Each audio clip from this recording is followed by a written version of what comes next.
at the back, and welcome.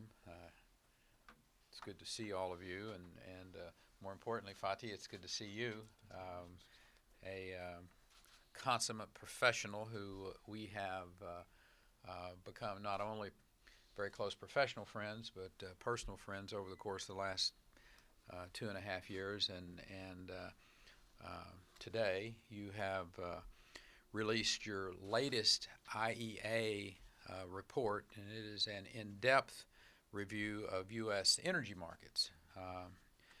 Talks about our programs, it talks about U.S. policies in that arena, and it highlights the stunning story of America's energy success. Back in 2012, you said that by 2020, we'd become the world's largest oil producer. That was pretty bold, quite a statement to make. But as it turned out, you were wrong. We achieved that milestone even sooner. We did it last year. And according to the IEA, within 5 years, our oil exports could nearly double. And our natural gas story is equally as spectacular. U.S. natural gas production has outpaced our Department of Energy's own Energy Information Administration's forecast for 2012, hitting levels last year that were not even forecast for 2035. And we are now exporting our LNG. U.S. LNG is being delivered to 36 different countries spanning 5 continents. But our energy progress doesn't end with oil and gas. It continues with the revival of coal production. It rolls right along with renewables. We're the world's second highest generator of wind and solar energy.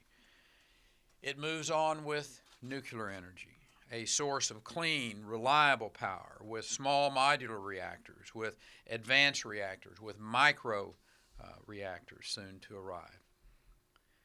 So what's behind all that progress? And it's actually a simple word, a complex word, and it's innovation. Thanks to innovation, we produce nearly every fuel more abundantly, more affordably than ever before. Innovation has done even more than that. From 2005 through 2018, while our GDP rose significantly, our nation's total greenhouse gas emissions fell dramatically, with the reduction especially strong in the U.S. power sector. During that same period of time, energy-related carbon emissions fell at an even greater pace, proving that we both can protect our environment and grow our economy simultaneously. So, how are we doing it? What's the magic sauce, if you will? Rather than driving down fossil fuels by regulation, we're driving down their emissions through innovation. And we can drive emissions down even more dramatically through a process known as CCUS, carbon capture, utilization, and storage. And today, I'm thrilled to announce a total of $110 million in federal funding for cost-sharing research and development projects for this innovative process. DOE has already deployed various large-scale CCUS pilot and demonstration projects, and we fully intend to build upon this work to test, to mature, and prove these technologies at the commercial scale. And we look to the future for more opportunities and, Ted, for more challenges as well. We see unprecedented opportunity through artificial intelligence. Last Friday, we stood up a brand new office to coordinate AI work across our department. Artificial intelligence will touch every corner of life, every area of energy, but we also see challenges out there, as I mentioned, which IEA has addressed through some of their policy recommendations. We need more effective, streamlined regulations. We need the continued successful integration of intermittent fuels like wind and solar with those 24/7 fuels, coal and nuclear. We need to allocate decision making among governments on the building of pipelines, cyber attacks all the way through to natural disasters. If we make the most of our opportunities and keep addressing these challenges, I believe America's energy success story will go on, and literally the best days of our lives are in front of us. So, Fatih, thank you again for coming. I want to turn this over to you and let you enthrall us with your instructive and encouraging reports. Thank you very much, Mr. Secretary, and good morning, ladies and gentlemen. Every 5 years, we review the energy policies of our member countries. And this time it was the turn of United States, and make a report and assess what happened in the last 5 years, and on the basis of that, what are the recommendations of the IEA. Let me start to give you, first of all, some of the findings. First, shale. Mr. Secretary, thank you very much for your kind words about the shale. Leaving the modesty aside, International Energy Agency was the first, if I may say so, to see the shale revolution coming and its implications some 10 years ago, and we are seeing those implications. When we made the last in-depth review 5 years ago, the U.S. oil production was about 12 million barrels per day, and today about 17, and in the next 5 years we expect to grow much stronger. It will reach about 20 million barrels per day in the year 2024. So in 5 years of time, 20 million barrels per day, huge production growth, unprecedented in the history of oil up to now. The same applies to natural gas, very strong growth in terms of natural gas, and our numbers show, which is important, 1/3, in fact, more than 1/3 of the global gas production in the next 5 years will come from the United States only. More than 1/3 of the global gas production will come from the United States only, a major, major development. So these are under production, and now implication on exports. It is just a very fresh number in our oil market report, just came yesterday. For the first time, we saw that the U.S. oil exports, the gross oil exports, took over Saudi Arabia and Russia. So U.S. becoming, in terms of gross oil exports, number one country in the world. There will be a neck-to-neck in the next few quarters and years between these three producers, but it's only a matter of time that U.S. will be clearly, as Mr. Secretary mentioned, a top oil exporter of the world, in addition to be a top oil producer of the world. The same applies to, again, natural gas in terms of LNG. In the next 5 years, more than 80% of the new LNG capacity will come from the United States only, which will make the United States, in the next 5 years of time, number one LNG exporter of the world, overtaking Qatar, Australia, and others. Now, Mr. Secretary mentioned about the CO2 emissions, an area that the International Energy Agency is looking very carefully, because we think the CO2 emissions, climate change, these are very important topics. And we have seen the U.S. emissions decline substantially in the last years since 2000. And when you look at the absolute decline of the emissions, it is the historical high in terms of emission reductions from any single country. No other country reduced the emissions in absolute terms that much. Having said that, 2018, we have seen an uptick of the emissions. There was an increase after so many years of a decline. And the good news is, Mr. Secretary, every time I come here, I give you a good news, and this time the good news on the CO2 emissions front. Our preliminary numbers show that the 2019, we expect the emissions will continue. It is a downward trend, sir. So, as impressive as this one, perhaps even more impressive for me, the share of United States in the global CO2 emissions declined from some 25% to 15% today. So from 25% to 15%, the share of United States in the global emissions.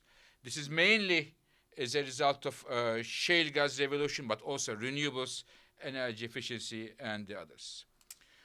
Talking about the renewables, we have seen in the last few years a major penetration of renewables driven by the renewable portfolio standards by the state, but also federal tax credits, both in terms of wind and solar. We have seen huge increases. And having said that, we also note there is still a huge potential to make use of renewables, both in terms of solar and wind. Again, Mr. Secretary, our numbers show that while you were the governor of Texas between 2000 and 2015, the wind capacity increased by a factor of 100. So it is a huge increase there, and also congratulations for that one as well. And of course, after you left, it continued to increase based on the great work you have done. One news which is not, I am, if I may, Mr. Secretary, not happy with is what is happening on the nuclear side in the United States. When we look at the cost of nuclear power in the United States, the average cost, the existing nuclear power plants, the cost is one of the cheapest generating electricity from existing nuclear power plants. Having said that, we also see that there are serious challenges in terms of lifetime extensions for nuclear power plants. It's a great pity, in my view, as head of the IEA, because it's a source which generates electricity 24/7 without emitting CO2 emissions, and at the same time providing a base load power. And it is therefore one of our suggestions to government to pay a close attention to that, because currently nuclear power share is about 20% in the U.S. electricity generation. Without any changes in the policies, it will go down to 8% only. From 20% today down to 8% if we do not change our policies. This will definitely have implications for the emissions, negative implications, and also, I believe, implications for the electricity security of the country. One good news. I didn't know that, Mr. Secretary, we are going to make this announcement today on the CCUS. It is just a coincidence. I wanted to congratulate you and your government for the very important milestone in the CCUS in terms of 45Q. It's a major move, and we are seeing that there is a response coming to 45Q from different projects. 3 large-scale projects are responding to your CCUS initiative, even though the details are not yet finalized. And I believe not only for U.S., but for the world, your leadership here in terms of the providing this financing scheme, but also from the technological innovation would be much appreciated. As International Energy Agency believes, CCUS is an extremely critical technology when it comes to addressing our climate change problem. So let me finish our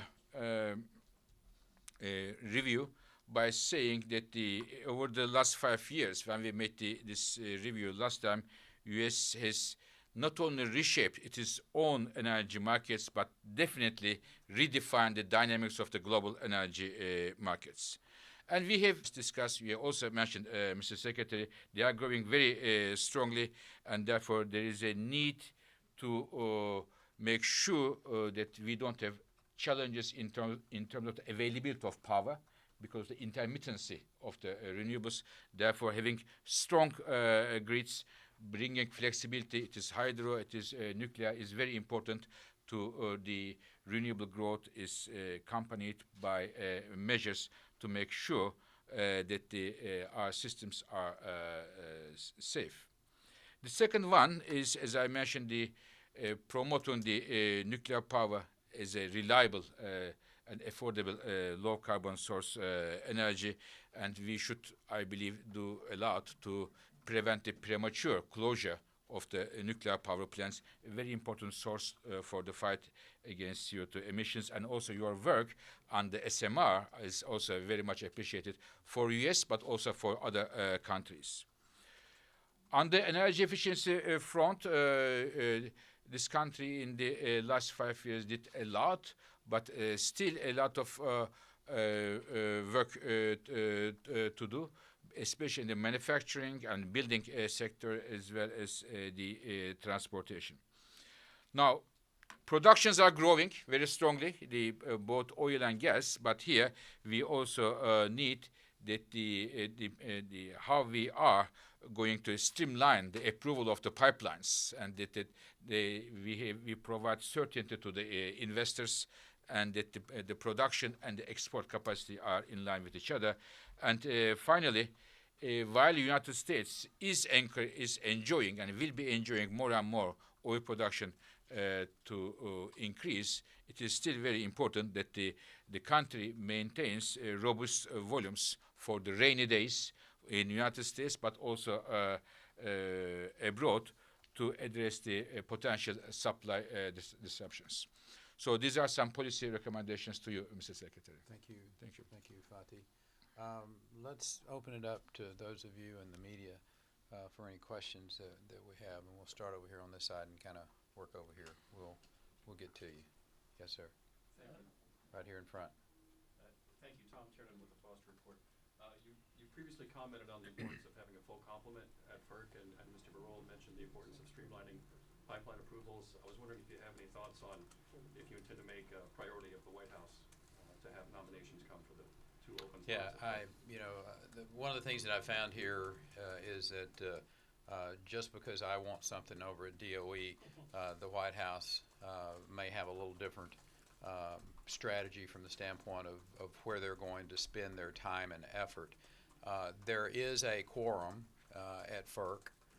They can go forward and work and get things done. So, I'm not going to try to speak for the White House. I think we all would like to have a full contingent of people doing their jobs wherever it might be, whether it's in the State Department or whether it's in our judiciary. But the White House is making progress in all of those. But more importantly, we have a FERC that is functional, that can meet and get things done. So from a permitting standpoint, we've offered them some help on to speed up their permitting process. And at this particular point in time, I have not heard nor seen, to my recollection, a roadblock to any projects that need to go forward on the from the FERC perspective. Yes, sir. Mr. Secretary, Ari Nader from Bloomberg. There are rumors that you're interested in leaving the position of Energy Secretary. Can you say how much longer you plan to stay on? There are rumors and rumors of rumors about my employment, and whether it was going over to the VA or whether it was going over to Department of Homeland Security, whether it was going to the DOD, as late as yesterday, going to be the National Security Advisor. Here's what I can tell you. As far as I know, President Donald Trump is very satisfied with my work at the Department of Energy, and he has no, as far as I know, he has no intention to offer me a different job or to have it's leading the world in all of these different places we're at. Would you be interested in staying on if he was reelected? I might let my statement stand on its very good foundation of facts. Mr. Secretary, Eric Wolf with Politico. Of those recommendations that Mr. Birol laid out, Go ahead. yep, Sorry. you've made a number of statements that probably get behind at least 4 of them, but that energy efficiency one was striking because the department has gone the other direction, allowing less efficient washing machines, less efficient light bulbs, easing the ability to make other rules tighter. Do you disagree with IEA on the need for an energy efficiency program? Eric, your premise is wrong. And let me just, for purposes of a discussion here, push back a little on your premise that somehow or another we have stepped back. Chasing a tiny percentage of improvement in a particular area is not particularly good policy from my perspective, nor is it good common sense. So I think what this agency has done with the light bulb issue is a good example of this. Is number one, we're following the law, and best I can tell, that's a pretty good thing to do as you're as a cabinet member and the head of a major agency. Follow the law, and that's exactly what we did. And so I think Americans want us to be thoughtful, to move forward in areas where we can make a difference, and we have. And previously, this agency has made some really good progress. Just like this country is renegotiating a free trade agreement with NAFTA and USMCA, it makes sense for us to look at occasionally in this agency, were some of the decisions that were made previously really that effective from the standpoint of improving our efficiencies. And so I think we have found a number of we need to be at net zero in X numbers of years forward, when the question of, well, what will that cost you? Well, they don't want to talk about what that will cost you. So for us to be at this 100% efficiency with a light bulb, let's say, what's that going to cost you? Well, the calculation, the decision that we made, this administration's DOE, is that here's the right balance. And I continue to stand with, I think we have a nice dose of moving this country forward in the reduction of emissions and efficiency, and at the same time with a nice dose of common sense. Yes, sir. I'll get back to you. Secretary, do you support Chevron getting... You're going to tell me who you are. Oh, I apologise. No, you're good. Bloomberg. Yes, sir. Do you expect or do you support Chevron getting a license to continue operating in Venezuela after October? And also, a separate question, do you expect the administration to soften its stance on Iranian oil sanctions in the next few months? Yes and no. Could you expand on that? Listen, I'm for U.S. companies being able to operate, anywhere efficiently, effectively.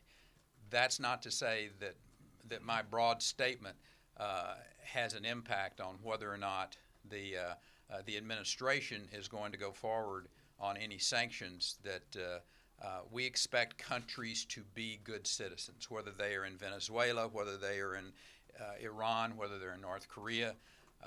And there are ongoing discussions, there are ongoing conferences within the administration, the National Security Council, making those decisions about Chevron, making those decisions about Iran. We expect those countries to be good neighbors and good citizens. And if they continue to exhibit peculiarities that are sending the message that they cannot operate in the auspices of good behavior, then there's going to be a cost to them from the United States government. So you see no Iranian oil barrels coming back onto the market anytime soon?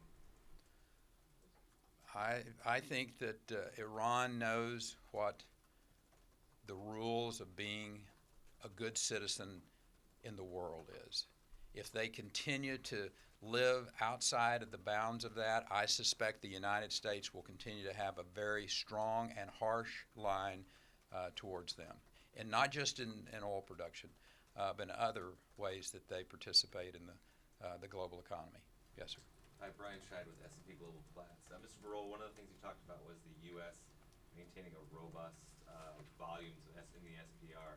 Does the U.S. plans of selling off hundreds of millions of barrels from the SPR, does that go against that goal? And secondly, Secretary Perry, could you update us on the negotiations with Australia about? We are aware of the activities and thoughts and sometimes the actions in terms of selling some parts of SPR. Of course, up to the U.S. government to decide. However, what we are recommending here is that whatever they sell, the amount of volumes we have in the SPR should be sufficient enough to give a robust, strong, and quick response to any supply disruption.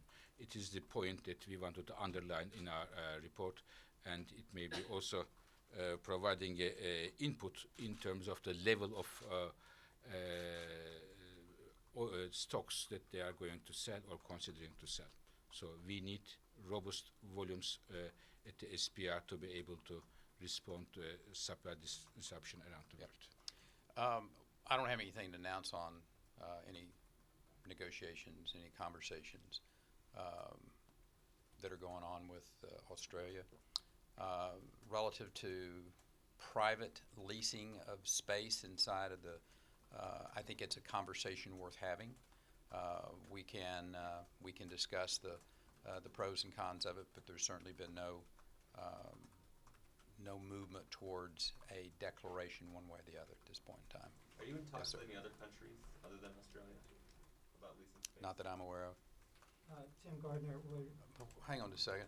Why don't you have Mark follow up with him so that, speaking of Mark, I don't want to cut into this right now, but the Undersecretary, Mark Menzies, has just walked in, and he asked a question about any conversations that we are having with the Australians about SPRO, and so why don't, at the end of this, you two get together and you can kind of brief him up on the most current thing that's going on.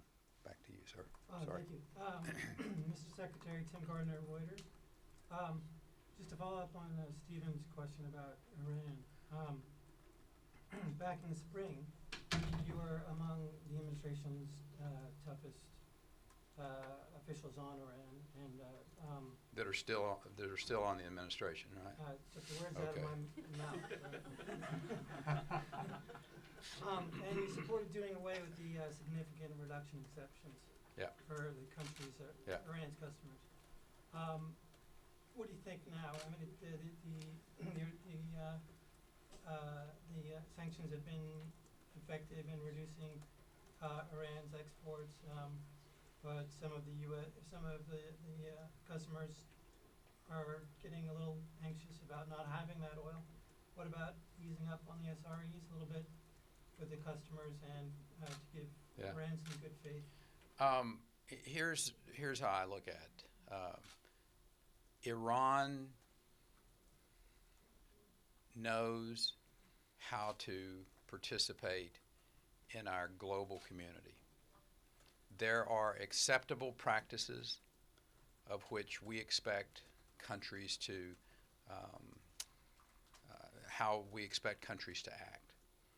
Iran has yet to show us that it is willing to do that, has a desire to do that.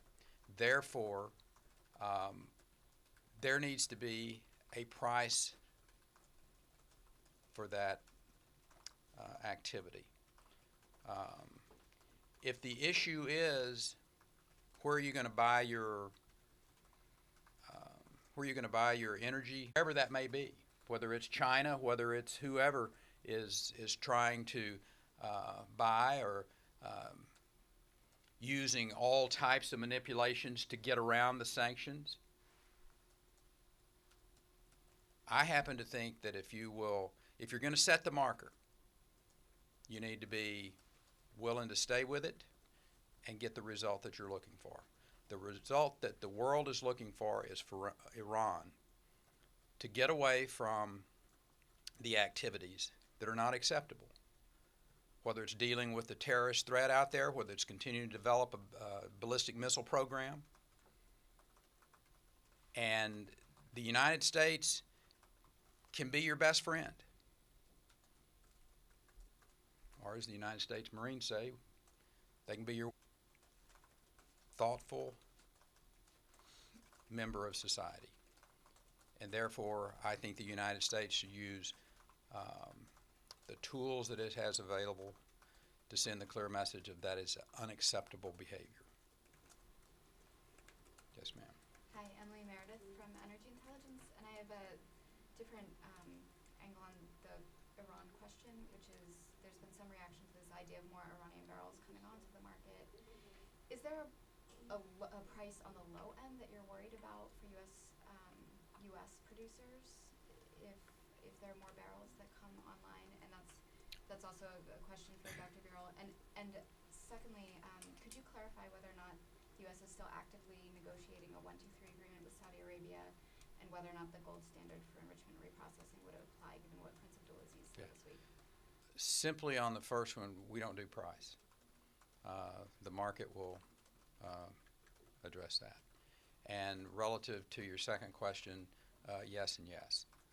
We will, as a matter of fact, I will see the new Minister of Energy, Abdulaziz bin Salman, Monday, and we have a previous relationship, so I know him, and we will continue to discuss the 1-2-3 agreement and the AP and the parts of that our friends on the Hill and the administration would require of any country, not just Saudi Arabia, but any country to participate with us as we build out their civil nuclear program. May I Yep. just Yep, add something please. here? So for Iran, just to give numbers, we are a numbers organization.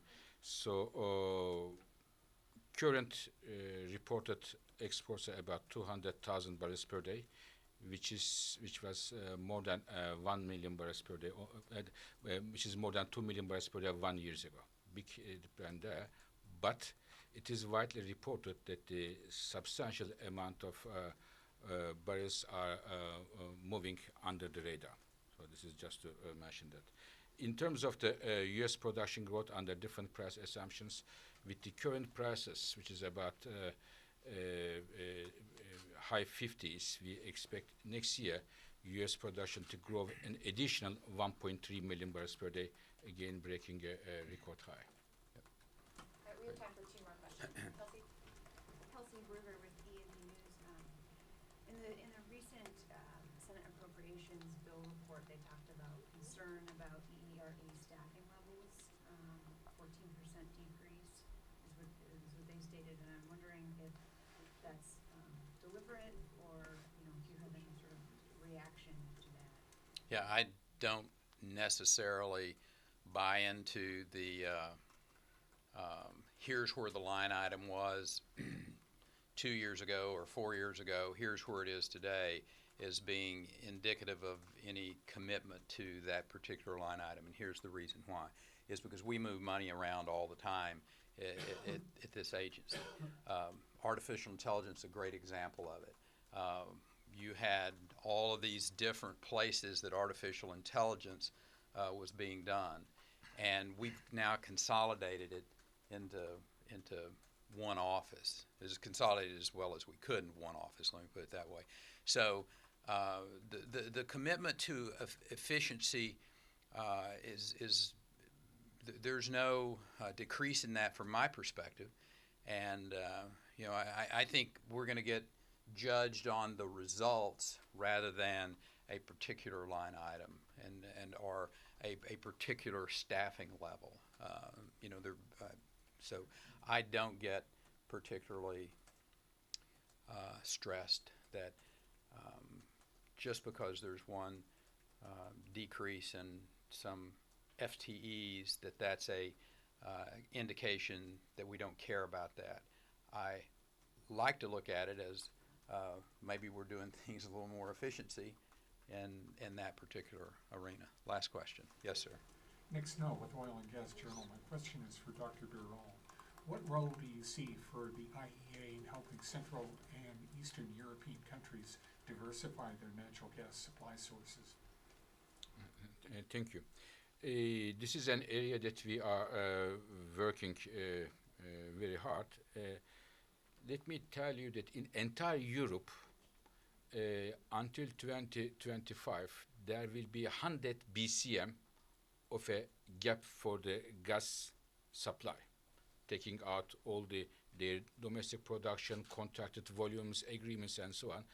Where will this 100 BCM come from will be a big question. Do the European countries take into account their energy security, their cost, diversification into account or not? But we see US LNG is becoming a serious option to diversify their energy systems and as such improving their energy security. We have done a simple, but in fact a very meaningful, I believe, analysis, Mr. Secretary. What we have done is that we looked as a result of the LNG being an option for the Europeans, how much European countries renegotiated their contracts with the major gas exporter, with Gazprom, and how much they have benefited from that. What we have found out is that the European countries, including the Central and Eastern European countries, have successfully renegotiated the contracts and benefited last year $8 billion in terms of bringing the price of their gas imports down. So this is definitely an additional benefit to Europeans, and I can assure you that more and more countries around the world are opening the doors for LNG, US LNG, but also Australian and the others. In the year 2000, Mr. Secretary, there were 8 LNG importing countries, and as of 2025, this number will be 50. And therefore, they are opening their doors to have more flexibility, more liquidity, and more transparency in the markets. And definitely, the Central and Eastern Europe countries are leading this move. Very good. Thank you all for coming and being with us today.